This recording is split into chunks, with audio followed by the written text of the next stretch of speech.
पश्चिम बंगाल की पूर्व मुख्यमंत्री और टीएमसी सुप्रीमो ममता बनर्जी इस समय ऐतिहासिक संकट से गुजर रही है। पहले वो विधानसभा चुनाव हार जाती है और सत्ता से बेदखल हो जाती है। उसके बाद विधायकों में टूट की खबर सामने आती है। अब ममता बनर्जी के पार्टी टीएमसी के 41 सांसदों में से 20 सांसदों ने बगावती रुख अपना लिया है, ऐसी खबर सामने आ रही है। इन सांसदों में से शत्रुघ्न सिन्हा, यूसुफ पठान से लेकर सयानी घोष का भी नाम सामने आ रहा है। जब मीडिया में ये चला या लोगों को जब ये पता चला कि सयानी घोष भी बागी नेताओं के लिस्ट में शामिल है, तो जितने भी राजनीति के जानकार और पश्चिम बंगाल के राजनीति को समझने वाले लोग शायद इस नाम को सुनकर हैरान रह गए होंगे, क्योंकि कहा जाता था कि सयानी घोष ममता बनर्जी, अभिषेक बनर्जी दोनों के बेहद करीबी मानी जाती रही है। सयानी घोष 2021 में टीएमसी ज्वाइन करती है। इसी साल पश्चिम बंगाल में विधानसभा चुनाव था।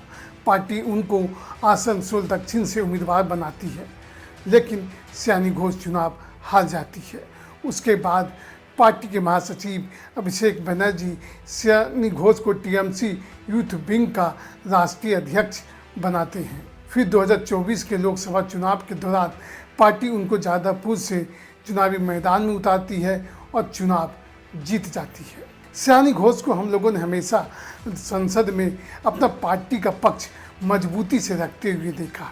वो मीडिया के सामने भी अपने पार्टी का पक्ष बहुत मजबूती से रखती है और विपक्ष पर तीखा हमला करते हुए नजर आती है। जब विधानसभा चुनाव चल रहे थे उस समय भी सयानी घोष जो है लगातार अपना पार्टी का पक्ष मजबूती से रख रही थी, बीजेपी पर लगातार तीखा हमला कर रही थी और हर क्षेत्र में घूम घूम कर अपने पार्टी के पक्ष में वोट मांगते हुए दिख रही थी। ममता बनर्जी, अभिषेक बनर्जी के बाद अगर कोई टीएमसी में सबसे ज़्यादा एक्टिव दिख रहा था विधानसभा चुनाव के दौरान, तो वो सयानी घोष दिख रही थी। फिर ऐसा क्या हो गया जो सयानी घोष ने ममता बनर्जी और टीएमसी को छोड़ने का मन बना लिया? जानते हैं उसी के बारे में। सूत्रों के अनुसार से ये कहा जा रहा है कि सयानी घोष को टीएमसी में राजनीतिक भविष्य को लेकर संभावनाएं कम दिख रही थी, जिस वजह से वो शायद पार्टी छोड़ सकती है।